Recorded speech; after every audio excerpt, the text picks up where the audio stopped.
Hello everyone, പുതിയൊരു വീഡിയോയിലേക്ക് എല്ലാവർക്കും സ്വാഗതം. ഞാൻ ഡോക്ടർ സേവ്യർ. ഇന്ന് നമുക്ക് ആര്യവേപ്പിലയുടെ ഗുണങ്ങളൊന്ന് പരിശോധിക്കാം. ഇത് നമുക്ക് ഇന്ത്യയിൽ എവിടെ നോക്കിയാലും സുലഭമായിട്ട് ലഭ്യമായിട്ടുള്ള ഒരു ഔഷധ വൃക്ഷമാണ്. ഒരു മീഡിയം സൈസ് ട്രീ. ഇത് ഒരുപാട് ആയുർവേദ ഔഷധങ്ങൾ തയ്യാറാക്കാനായിട്ട് ഉപയോഗിച്ചു വരുന്നുണ്ട്. ഇത് നമുക്ക് പ്രത്യേകമായിട്ട് പറയുകയാണെങ്കിൽ ത്വക്ക് രോഗങ്ങൾ, അതുപോലെ വാദസംബന്ധമായ രോഗങ്ങൾക്കൊക്കെ ചികിത്സിക്കാനായിട്ട് തയ്യാറാക്കുന്ന ഔഷധങ്ങൾ ഇതിന്റെ വേരും ഇലയും കായും അതുപോലെ ഇതിന്റെ വിത്തുന്നെടുക്കുന്ന എണ്ണ പോലും ഉപയോഗിച്ചു വരുന്നുണ്ട് ഔഷധങ്ങൾ തയ്യാറാക്കാനായിട്ട്. അപ്പൊ അതിന്റെ വിശദാംശങ്ങൾ നമുക്കൊന്ന് പരിശോധിക്കാം. അപ്പൊ ഈ ചാനൽ ഇതുവരെ സബ്സ്ക്രൈബ് ചെയ്യാത്തവർ കാണുന്നുണ്ടെങ്കിൽ ഒന്ന് സബ്സ്ക്രൈബ് ചെയ്യാനും കൂടെ ഓർമ്മിപ്പിക്കുകയാണ്. ഞാൻ ഡോക്ടർ സേവ്യർ. ആര്യവേപ്പിന്റെ ബൊട്ടാനിക്കൽ നെയിം അസാരഡിറക്റ്റ ഇൻഡിക്ക എന്നാണ് ബൊട്ടാനിക്കൽ നെയിം. അതുപോലെ ഫാമിലി നെയിം മെല്ലിയേസെ ഫാമിലിയാണ്. സംസ്കൃതം പേര് നിംബം എന്നാണ്.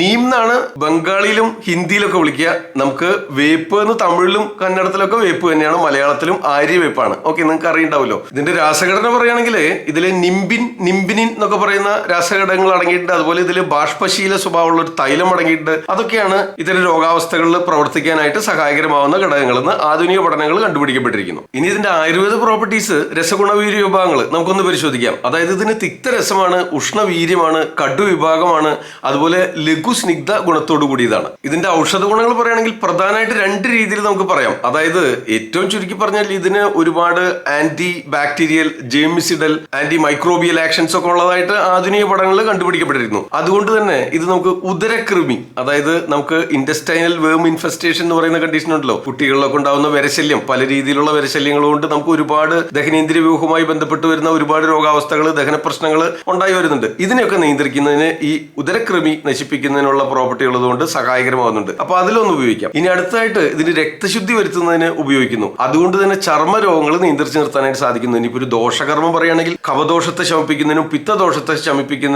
ഇത് സഹായകരമാകുന്നുണ്ട്. അപ്പൊ ത്വക്ക് രോഗങ്ങൾ പൊതുവെ കഫപിത്ത ദോഷങ്ങൾ വർദ്ധിച്ചാണല്ലോ ഉണ്ടാവുന്നത്. അപ്പൊ അതുകൊണ്ട് തന്നെ വിസർപ്പം, കുഷ്ഠം എന്നൊക്കെ പറയുന്ന പല രീതിയിലുള്ള എക്സിമ, ത്വക്ക് രോഗങ്ങൾ നമ്മൾ ആയുർവേദ ഗ്രന്ഥങ്ങളിൽ പറഞ്ഞു വെച്ചിട്ടുള്ള ത്വക്ക് രോഗങ്ങൾ ശമിപ്പിക്കുന്നതിന് ഈ കഫ പിത്ത ദോഷങ്ങൾ ശമിപ്പിക്കുകയും രക്തശുദ്ധി വരുത്തുകയും ചെയ്യുന്നതുകൊണ്ട് ഇത്തരം ചർമ്മ രോഗങ്ങളിൽ ഇത് ഫലപ്രദമായിട്ട് ഉപയോഗിച്ചു വരുന്നു. അപ്പൊ ഇത്തരം ത്വക്ക് രോഗങ്ങളിൽ കൊടുക്കുന്ന ഒരുപാട് കഷായങ്ങളായാലും തൈലങ്ങളായാലും ചൂർണങ്ങളായാലും എല്ലാ ഔഷധങ്ങളിലും ഈ വേപ്പിന്റെ ഒരു അംശം കാണാൻ നിങ്ങൾക്ക് ഒരു ഭാഗം അതിലുണ്ടാവും. അതുപോലെ തന്നെ ഇതിന് ചില വേദനാസംഹാരി പ്രോപ്പർട്ടീസ് ഉണ്ട്. അപ്പൊ അതുകൊണ്ട് ചില വാദസംബന്ധമായ അല്ലെങ്കിൽ പ്രത്യേകിച്ച് രക്തവാദ സംബന്ധമായ രോഗങ്ങൾക്കുള്ള കഷായങ്ങൾ തയ്യാറാക്കുമ്പോഴും അതിൽ വേപ്പിൻ തൊലി ചേർത്ത് വരുന്നുണ്ട്. ഒട്ടനവധി ഉപയോഗങ്ങൾ ഒന്നൊന്നായിട്ട് പറയാനായിട്ട് ശ്രദ്ധിച്ച് കേൾക്കുക കേട്ടോ. ഔഷധത്തിനായിട്ട് പ്രധാനമായിട്ട് ഉപയോഗിക്കുന്നത് ഇതിന്റെ മരത്തിന്റെ തൊലിയാ. വേപ്പിന്റെ തൊലി ഉണ്ടല്ലോ, അത് ചെത്തിയെടുത്ത് ഉണക്കി ആണ് ഉപയോഗിക്കുക. വേപ്പിൻ തൊലി കഷായം വയ്ക്കാം. ഓക്കെ, അത് വളരെയധികം രക്തശുദ്ധി വരുത്തുന്ന സംഗതിയാണ്. ഇതുപോലെ ചർമ്മരോഗങ്ങൾക്ക് വളരെ എഫക്റ്റീവ് ആയിട്ടുള്ള സംഗതിയാണ്. ഇനിയിപ്പോൾ മറ്റു മരുന്നുകളൊന്നും കിട്ടാത്ത ഒരു പ്രദേശത്ത് നിങ്ങൾക്ക് സ്കിൻ പ്രോബ്ലമായിട്ട് എന്തെങ്കിലും ബുദ്ധിമുട്ടുകൾ വരുന്നുണ്ടെങ്കിൽ ഈ വേപ്പിന്റെ തൊലി ചെത്തിയെടുത്ത് അരിഞ്ഞ് കൊത്തി നുറുക്കി ചതച്ച് കൃത്യമായിട്ടുള്ള അളവിൽ കഷായം വെച്ച് വറ്റിച്ച് കുറുക്കിയെടുത്തിട്ടേ ആ കഷായം പതിവായിട്ട് കഴിക്കുകയാണെങ്കിൽ പൊതുവെ എല്ലാ ത്വക്ക് രോഗങ്ങളും ശമിക്കുന്നതിന് സഹായകരമാകുന്നു. അതിന്റെ കൂടെ തന്നെ ഈ വിരശല്യം, ഇൻഡസ്റ്റൈനൽ വേംസും കൂടെ നശിച്ചു പോകുന്നതിന് സഹായകരമാകുന്നുണ്ട്. പ്രധാനമായിട്ടും ഇത് ഉപയോഗിക്കുന്നത് ഇതിന്റെ തൊലി, പട്ട പറഞ്ഞല്ലോ. അതുപോലെ തന്നെ ഇതിന്റെ ഇലയും ഉപയോഗിക്കും. ഇതിന്റെ കുരുന്ന് ആട്ടിയെടുക്കുന്ന എണ്ണയും ഉപയോഗിക്കും. ഓക്കെ, നമ്മൾ ത്വക്ക് രോഗങ്ങളായിട്ട് വരുന്നവരോട് ഉരച്ച് കഴുകുന്നതിനൊക്കെ ആയിട്ട് ഇതിന്റെ ഇല, ആര്യവേപ്പിലയും അതുപോലെ തന്നെ പച്ചമഞ്ഞളും കൂടെ അരച്ച് പേസ്റ്റ് പോലെ ആക്കിയിട്ട് അതുകൊണ്ട് ഉരച്ച് കഴുകാനായിട്ട് നിർദ്ദേശിക്കാറുണ്ട്. അതുപോലെ തന്നെ ആര്യവേപ്പിലയും പച്ചമഞ്ഞളും ചതച്ചിട്ട് തിളപ്പിച്ച് വെന്ത വെള്ളം കൊണ്ട് സഹിക്കാവുന്ന ചൂടോടെ കഴുകാനായിട്ട് എടുക്കാനായിട്ട് നിർദ്ദേശിക്കാറുണ്ട്. പ്രത്യേകിച്ച് ത്വക്ക് രോഗങ്ങളിൽ ഫംഗൽ ഇൻഫെക്ഷൻ ഒക്കെ ഉണ്ടാകുമ്പോൾ. ഇനി അതൊന്നുമില്ല, പൊതുവെ എന്തെങ്കിലും ചർമ്മത്തിന്റെ ആരോഗ്യം സംരക്ഷിക്കുന്നതിനായിട്ട് പച്ചമഞ്ഞളും ആര്യവേപ്പിലയും ചതച്ചിട്ട് തിളപ്പിച്ച വെള്ളം കൊണ്ട് കുളിക്കാനായിട്ട് എടുക്കാം. നമുക്ക് ഫംഗൽ ഇൻഫെക്ഷൻസ്, പ്രത്യേകിച്ച് ഈ ഗ്രോയിൻസിലും ആംപിറ്റ്സിലൊക്കെ ചെറിയ ചെറിയ ഫംഗൽ ഇൻഫെക്ഷനും അതല്ലെങ്കിൽ റെഡിഷ് സ്പോട്ടുകളും ഇച്ചിങ്ങും ചൊറിച്ചിലും ഒക്കെ ഉണ്ടാകുന്ന സംഗതികളുണ്ടല്ലോ. അത്തരം അവസ്ഥയിൽ ഈ പച്ചമഞ്ഞൾ ആര്യവേപ്പിലയും ചതച്ചിട്ട് വെന്ത വെള്ളം കൊണ്ട് കുളിക്കാൻ എടുക്കാം. അതുപോലെ തന്നെ ഇത് അരച്ച് പേസ്റ്റ് ആക്കിയിട്ട് ആ ലേപനം അവിടെ ഉരച്ച് കഴുകുന്നതിനായിട്ട് ഉപയോഗിക്കാം. അതും തീർച്ചയായിട്ടും ഇത്തരം കണ്ടീഷൻസിലൊക്കെ ഉപകാരമാകുന്നുണ്ട്. കാരണം ഇതിന് കഫപിത്ത ദോഷങ്ങളെ ശമിപ്പിക്കുന്നു, രക്തശുദ്ധി വരുത്തുന്നു, ഒപ്പം തന്നെ ഈ ജേമിസിഡൽ ആന്റി ബാക്ടീരിയൽ എഫക്ട്സും കണ്ടുപിടിക്കപ്പെട്ടിട്ടുണ്ട്. അതൊക്കെ തന്നെയാണ് ഇതിന്റെ കാരണം. വിശ്വാജി എന്ന് വിളിക്കുന്ന ഒരു പ്രത്യേകതരം വാതരോഗം, അതായത് ഷോൾഡർ മുതൽ കൈവിരൽ വരെ കലശലായിട്ടുള്ള കടച്ചിലും വേദനയും അനുഭവപ്പെടുക. ഇത് ഇത്തരക്കാർക്ക് പൊതുവെ കൂടുതലായിട്ട് കമ്പ്യൂട്ടറിലൊക്കെ IT പ്രൊഫഷണൽസിനൊക്കെ ഇങ്ങനെ വലത്തെ കൈന്റെ ആ മൗസ് ഇങ്ങനെ പിടിക്കൊണ്ടേ വലത്തെ തോള് മുതൽ വലത്തെ കൈപ്പത്തി കൈവിരൽ വരെ ഇങ്ങനെ കലശലായിട്ടുള്ള കടച്ചില് വേദന അനുഭവപ്പെടുന്ന രോഗികൾ പലരും പറയാറുണ്ട്. ഓക്കെ, അപ്പൊ അത്തരം കണ്ടീഷൻസിലൊക്കെ ഇതിന്റെ ഇല ഇടിച്ചു പിഴിഞ്ഞ നീര് സ്വരസം ഒരു 10-15 മില്ലി വീതം 3 നേരവും ഭക്ഷണശേഷം പതിവായിട്ട് കഴിക്കുക. അതുപോലെ തന്നെ വേണമെങ്കിൽ ഇതിന്റെ തൊലി ചെത്തിയെടുത്ത് കഷായം വെച്ച് അതും കഴിക്കാം. അതും തീർച്ചയായിട്ടും ഇത്തരം കണ്ടീഷൻസിൽ ഫലപ്രദമാവെന്ന് പറയപ്പെടും. ഈ വേം ഇൻഫെസ്റ്റേഷൻ, അതായത് വരശല്യം ശല്യം ഒഴിവാക്കാനായിട്ടേ നമുക്ക് കുട്ടികൾക്കൊക്കെ ഇത് കൊടുക്കുമ്പോൾ ഇതിന്റെ ഇല ഇടിച്ചു പിഴിഞ്ഞ നീര് കൊടുക്കാം. 10-15 മില്ലി വീതം 2-3 നേരം കൊടുക്കുന്നതുകൊണ്ട് തെറ്റില്ല. അപ്പൊ കുട്ടികളൊക്കെ ആകുമ്പോൾ അത് കഴിക്കാൻ ഇത്തിരി പ്രയാസമാവും. അതുകൊണ്ട് അല്പം തേനും കൂടെ ചേർക്കുക. തേനും കൂടെ ചേർക്കുമ്പോൾ അതിന് എന്ത് മരുന്നതിൽ ചേർക്കുന്നോ, എന്ത് ഔഷധത്തിൽ തേൻ ചേർക്കുന്നോ അതിന് അതിന്റെ ഗുണം കൂടുതലായിട്ട് ശരീരത്തിലേക്ക് ആഗിരണം ചെയ്യുന്നതിന് സഹായകരമാകുന്നുണ്ടെന്നാണ് പറയുന്നത്. അപ്പൊ അതുകൊണ്ട് നമുക്കൊരു 10 മില്ലി ആര്യവേപ്പില ഇടിച്ചു പിഴിഞ്ഞ നീരെടുക്കുക. അതുപോലെ തന്നെ സമം തേനും കൂടെ ചേർത്ത് ചാലിച്ചിട്ട് 3 നേരവും വേണമെങ്കിൽ ഭക്ഷണം കഴിഞ്ഞിട്ട് കഴിക്കാം. അത് ഈ വിരശല്യം കുറയുന്നതിന് സഹായകരമാവുന്നുണ്ട്. ഒപ്പം തന്നെ ഈ മഞ്ഞപ്പിത്തം വന്ന് മാറിയവർക്ക്, അതുപോലെ ലിവർ ഡിസോർഡേഴ്സ്, ലിവർ ഡിസീസസ് എന്ത് ബാധിച്ചു കഴിഞ്ഞാലും അവിടെ ഈ കഫദോഷത്തിനും പിത്തദോഷത്തിനും പ്രാധാന്യമുണ്ട്. അതുകൊണ്ടും കൂടിയാണ് ഇത് വർക്ക് ചെയ്യുന്നത്. അപ്പൊ ഇതിന്റെ ഇല ഇടിച്ചു പിഴിഞ്ഞ നീര് സ്വരസം 10-15 മില്ലി വീതം 3 നേരം ഭക്ഷണത്തിന് മുൻപ് വെറും വയറ്റിലും, അതുപോലെ ഉച്ചയ്ക്ക് ഭക്ഷണത്തിന് മുമ്പും രാത്രി ഭക്ഷണത്തിന് ഒരു മണിക്കൂർ മുമ്പും ഒരു 10-15 മില്ലി വീതം 3 നേരം ഭക്ഷണത്തിന് മുമ്പ് കഴിക്കുന്നത് ഈ ലിവർ ഡിസീസസ് ഉള്ളവർ, ഫാറ്റി ലിവർ പോലുള്ള പ്രശ്നങ്ങൾ, അതുപോലെ കാമില എന്ന് വിളിക്കുന്ന ജോണ്ടിസ്, മഞ്ഞപ്പിത്തം, ഇതൊക്കെ വന്നു മാറിയവർക്കും ആ രക്തശുദ്ധി അങ്ങോട്ട് വരാണ്ട് വിശപ്പൊക്കെ അങ്ങോട്ട് ആവാണ്ടുള്ള ഒരു ബുദ്ധിമുട്ടുണ്ടാവും. അവർക്ക് ഇതിങ്ങനെ കഴിക്കുന്നത് ഫലപ്രദമാവും. ഇനി വിരശല്യം, അതിന്റെ കൂടെ കോൺസ്റ്റിപ്പേഷൻ, മലബന്ധം കൂടി ഉണ്ട് നിൽക്കുക. മലബന്ധവും വിരശല്യവും കൂടെ ഉള്ളവരാണെങ്കിൽ നമുക്കൊരു 10 മില്ലി ആര്യവേപ്പില ഇടിച്ചു പിഴിഞ്ഞ നീര് 10 മില്ലി എടുക്കുക. അതുപോലെ തന്നെ 10 മില്ലി ആവണക്കെണ്ണയും രണ്ടും തുല്യമായിട്ട് ചേർത്തിട്ട് രാവിലെ വെറും വയറ്റിൽ പതിവായിട്ട് കഴിച്ചിട്ട് ഒരു 3-4 ദിവസം കഴിച്ചാലും വിരോധമൊന്നുമില്ല.